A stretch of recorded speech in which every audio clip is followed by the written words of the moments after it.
राम मंदिर ना सिर्फ एक धार्मिक भावना है बल्कि कई पार्टियों के लिए राजनीतिक मुद्दा भी है।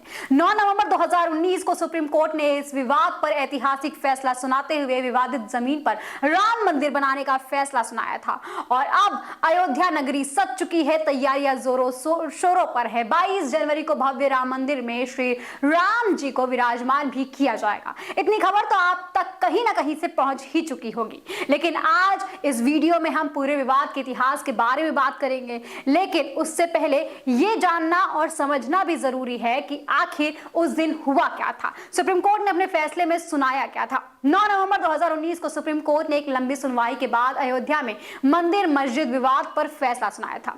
फैसला सुनाने वाली 5 सदस्यीय संवैधानिक पीठ में justice Ranjan Gogoi, justice Sharad Arvind Bobde, justice Ashok Bhushan, justice DY Chandrachud और साथ ही जस्टिस एस अब्दुल नजीर शामिल थे। फैसला सुनाते हुए सुप्रीम कोर्ट ने कहा था कि विवादित जो भूमि है उस पर केंद्र सरकार के रिसीवर का कब्जा रहेगा और इस पर भगवान श्री राम का मंदिर बनाया जाएगा। और इसके साथ ही ये भी बोला कि मुस्लिमों को वैकल्पिक रूप से विवादित ढांचे के आसपास केंद्र सरकार द्वारा अधिकृत करीबन 67 एकड़ भूमि या अन्य किसी प्रमुख स्थान पर 5 एकड़ जमीन दी जाएगी। ये तो रही फैसले की बात, लेकिन एक सवाल फिर उठता है कि जब फैसला सुप्रीम कोर्ट की संवैधानिक पीठ ने सुनाया था तो लेकिन सारा क्रेडिट केंद्र सरकार या प्रधानमंत्री नरेंद्र मोदी को क्यों जाता है? क्यों का जवाब तलाशना बहुत मुश्किल है। पहले हम इतिहास की बात करेंगे, फिर विषय पर विचार करेंगे। तो चलिए इतिहास को शुरू करते हैं। इतिहास काफी पुराना है। इसे समझने के लिए आपको हमारे साथ चलना पड़ेगा साल 1528 में, जब मुगल बादशाह बाबर के एक सिपाही ने एक मस्जिद पर जो विवादित जगह है वहां मस्जिद का निर्माण कराया था। इसे लेकर हिंदू समुदाय ने दावा किया कि ये जगह भगवान श्री राम की जन्मभूमि है और वहां एक प्राचीन मंदिर था। हिंदू पक्ष के मुताबिक मुख्य गुदम्ब के नीचे ही भगवान श्री राम का जन्म स्थान था। बाबरी मस्जिद के 3 गुदम्बे थी। साल 1853 से लेकर 1949 तक बहुत कुछ हुआ। 1853 में इस जगह पहली बार दंगा हुआ था। 59 में करीबन अंग्रेजी प्रशासन ने विवादित जगह के आसपास बाड़ लगा दी थी। मुस्लिमों को ढांचे के अंदर और हिंदुओं को बाहर चबूतरे पर पूजा करने की इजाजत दे दी गई थी। साल 1949 में असली विवाद शुरू हुआ। 23 दिसंबर 1949 को जब भगवान श्री राम की मूर्ति मस्जिद में पाई गई। हिंदुओं का कहना है कि भगवान श्री राम प्रकट हुए, जबकि मुस्लिमों ने यह आरोप लगाया कि किसी ने रात को चुपचाप मूर्तियां वहां रख दी थी। यूपी सरकार ने मूर्तियां हटाने का आदेश दिया, लेकिन जिला मजिस्ट्रेट यानी कि डीएम के नायर ने दंगे और हिंदुओं की भावनाओं के भड़कने के डर से इस आदेश को पूरा करने में असमर्थता जताई। सरकार ने इसे विवादित ढांचा मारकर ताला लगवा दिया था। प्रधानमंत्री थे जवाहरलाल नेहरू और जिलाधिकारी थे के नायर। साल 1948 विवादित ढांचे की जगह मंदिर बनाने के लिए 1984 में विश्व हिंदू परिषद ने एक कमेटी गठित की। इसके बाद होता है कार सेवा आंदोलन। 24 मई 1990 हरिद्वार में विराट हिंदू सम्मेलन हुआ। संतों ने देवोत्थान एकादशी यानी कि 30 अक्टूबर 1990 को मंदिर निर्माण के लिए कार सेवा की घोषणा की। 1 सितंबर 1990 अयोध्या में अरडी मंथन कार्यक्रम हुआ और उसमें अग्नि प्रज्वलित की गई। विहिप ने इसे राम ज्योति का नाम दिया। इस ज्योति को गांव-गांव पहुंचाने के लिए अभियान के सहारे विहिप ने लोगों को कार सेवा में हिस्सेदारी लेने के लिए तैयार किया। तत्कालीन मुख्यमंत्री मुलायम सिंह यादव ने कार सेवा पर प्रतिबंध लगाने की घोषणा की। 25 सितंबर 1990 भाजपा में तत्कालीन अध्यक्ष लालकृष्ण आडवाणी ने कार सेवा में हिस्सेदारी की घोषणा के साथ ही गुजरात के सोमनाथ से अयोध्या के लिए रथ यात्रा शुरू की, पर उन्हें बिहार के समस्तीपुर में तत्कालीन मुख्यमंत्री लालू यादव ने गिरफ्तार कर लिया था।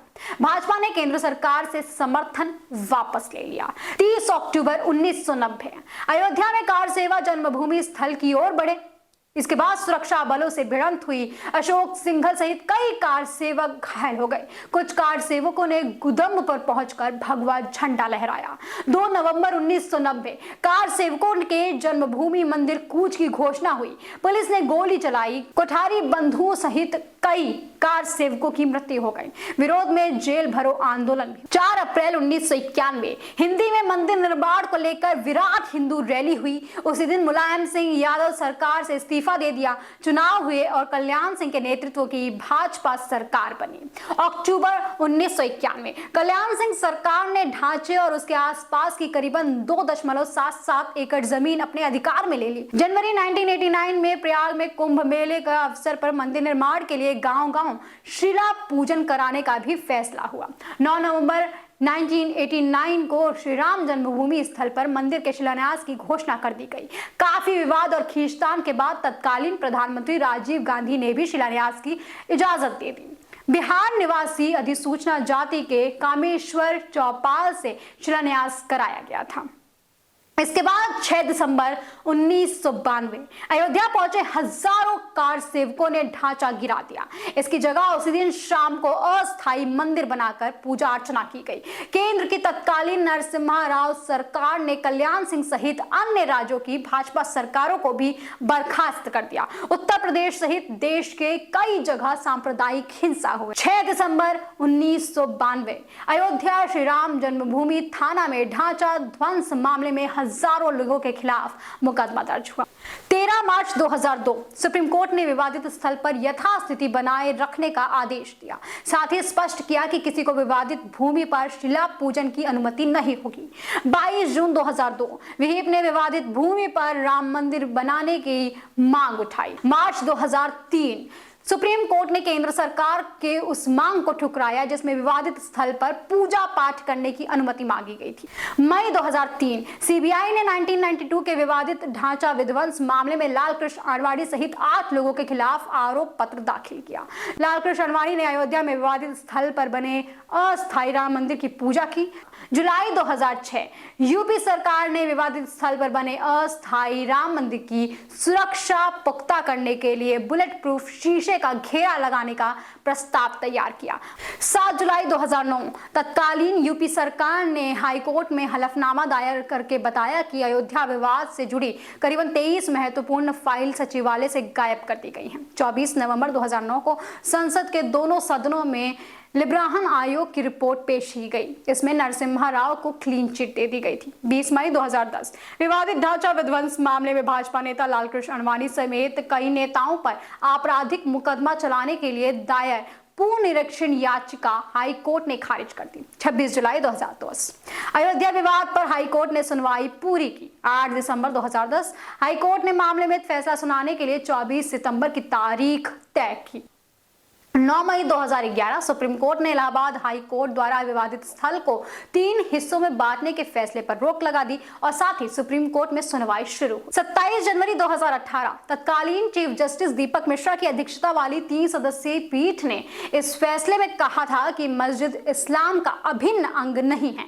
साथ ही पीठ ने इस केस में 5 जजों की पीठ के पास नए सिरे से सुनवाई करने के लिए भेजने से इनकार कर दिया। जनवरी 2019 अयोध्या केस की सुनवाई के लिए चीफ जस्टिस रंजन गोगोई की अध्यक्षता में 5 जजों की संवैधानिक पीठ गठित हुई।